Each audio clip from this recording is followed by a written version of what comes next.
ଏବେ ହେବ ସମୟ 7:30 ଆଉ କେମିତି ଅଛନ୍ତି ଆପଣମାନେ? ଆଶା କରୁଛି ଭଲ ଥିବେ। ଆଉ ଏବେ ମୁଁ ଗାଧୋଇ ପାଧେଇକି ରେଡ଼ି। ଚାଲନ୍ତୁ ଗୋଟେ କାମ ଅଛି, କାମ ସାରିବା। ଆଉ ଆଜି ପାଗ ବହୁତ ବଢ଼ିଆ କରୁଛି, ପବନ ବି ଚାଲିଛି ହାଲକା ହାଲକା, ପାଗ କ୍ଲିୟର ଅଛି। ଆଉ ଚାଲନ୍ତୁ ଯିବା କାମ, ତାପରେ କେଇଠି କ'ଣ ଚାଲୁଛି ଚାଲନ୍ତୁ ଦେଖିବା। ମୁଁ ଆସି ପହଞ୍ଚିଛି ଦୋକାନରେ। ଆଉ ହେଉଛି ମୋର ଯେଉଁ କାଲିକା ଭିଡ଼ିଓ ଆଜି ଅପଲୋଡ଼ ହେଇଯାଇଛି, ତା ପାଇଁ ଥମ୍ବନେଲ୍ ପିକ୍ଚର ମୁଁ ରେଡ଼ି କରୁଛି। ଏଇ ଦେଖନ୍ତୁ ଥମ୍ବନେଲ୍ ପିକ୍ଚର ରେଡ଼ି ହେଉଛି। ଆଉ ଥମ୍ବନେଲ୍ ପିକ୍ଚର ରେଡ଼ି ହେଇସାରିଲା ପରେ ତାକୁ ପୁଣି ଏଡ଼ିଟ୍ କରିକି ଅପଲୋଡ଼ କରିବାର ଅଛି। ଆଉ ଆପଣମାନେ ସବସ୍କ୍ରାଇବର ଟାର୍ଗେଟ୍ ଯେଉଁ ଦେଇଥିଲି ଆଉ ମାତ୍ର 6 ଜଣ ବାକି ଅଛନ୍ତି। ଯଥାଶୀଘ୍ର ଆପଣ କରିଦେବେ, ଏଇଟା ମୁଁ ଜାଣିଛି। ଆଉ ଚାଲନ୍ତୁ ଦେଖିବା ଆଗକୁ କ'ଣ ହେଉଛି କ'ଣ ନାହିଁ। ଏବେ ମୋର ଧୂପ ଦିଆ କାମ ସାରିଦେଲି ଦୋକାନରୁ। ଆଉ ସକାଳୁ କିଛି ଖାଇନି, ଶୀଘ୍ର ପଳେଇ ଆସେ। ଆଉ ମ୍ୟାଡ଼ାମ୍ ଫୋନ୍ କରିଥିଲେ, ଯାଏ ଖାଇବା ଦେଇକି ଆସିବି ପୁଣି ଦୋକାନକୁ। ଆସିଲେ ପୁଣି ଆପଣଙ୍କ ସହିତ ପୁଣି ଦେଖା। ମ୍ୟାଡ଼ାମ୍ ଆମର ବାଡ଼ି ଦେଇଛନ୍ତି ଏବେ ଖାଇବା ପାଇଁ ଟିଫିନ୍ ତ ନୁହେଁ, ପୁରା ଫୁଲ୍ ଲଞ୍ଚ। ଏବେ ଚାଲନ୍ତୁ ଖାଇବା, ଖାଇକି ପୁଣି ଯିବା ଦୋକାନକୁ। ସାଙ୍ଗରେ ମୁଁ ଏବେ ଖାଇସାରିଲିଣି। ଆଉ ଚାଲନ୍ତୁ ଯିବା ଦୋକାନକୁ ଯାଇକି ଦେଖିବା କ'ଣ ହେଉଛି। ଆଉ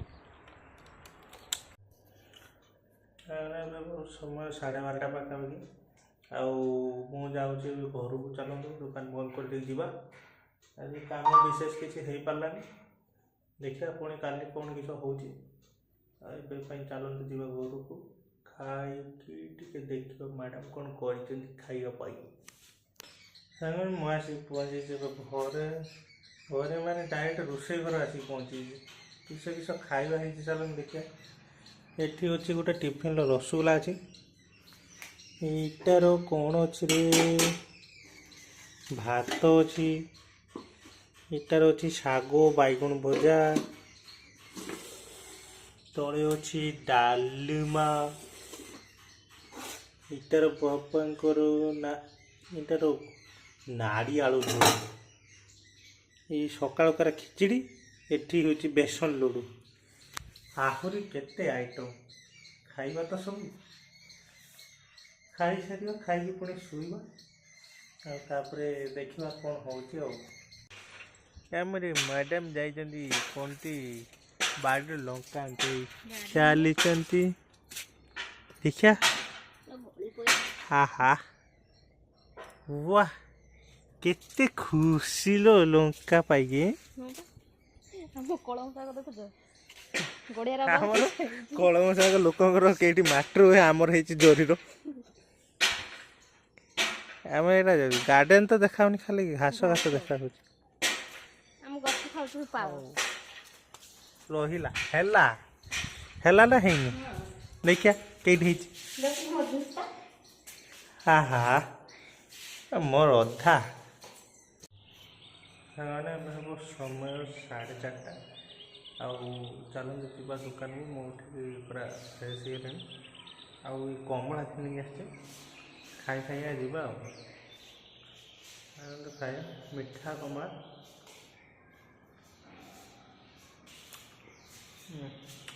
ଟେଷ୍ଟ ବଢ଼ିଆ ହେଇଛି। ଚାଲନ୍ତୁ ଦୋକାନ ପହଞ୍ଚି ପୁଣି ଆପଣଙ୍କ ଦେଖା।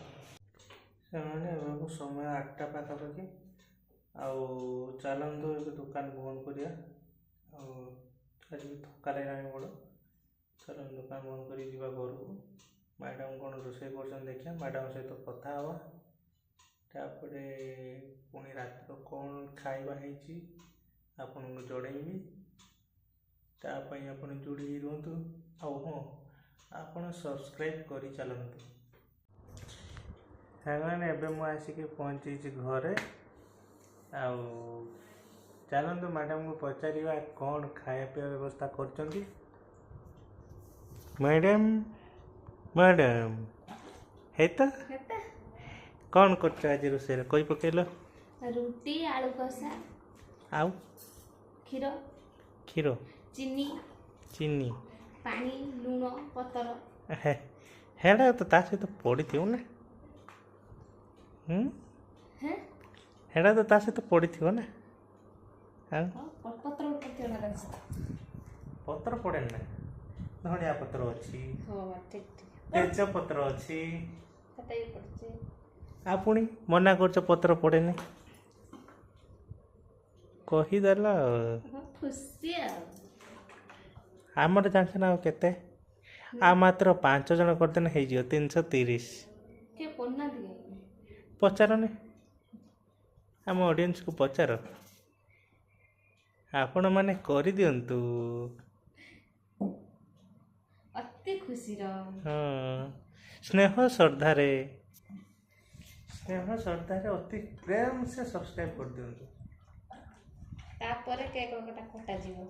ହଁ ବଡ଼ କେକ୍ ଗୋଟେ ଆସିବ ବଡ଼ଟେ କାଲି କି ପରଦିନ ଭିତରେ ଗୋଟେ ଛୋଟ କେକ୍ଟା ଆସିବ ଯେଟା ଯେଉଁ 300ର ହେଇଥିଲା ବୁଝିଲ ହଁ ଆଉ ଗୋଟେ ବଡ଼ କେକ୍ ଆସିବ ହଁ 500 ହେଇଗଲେ ହେଲା ଆଉ।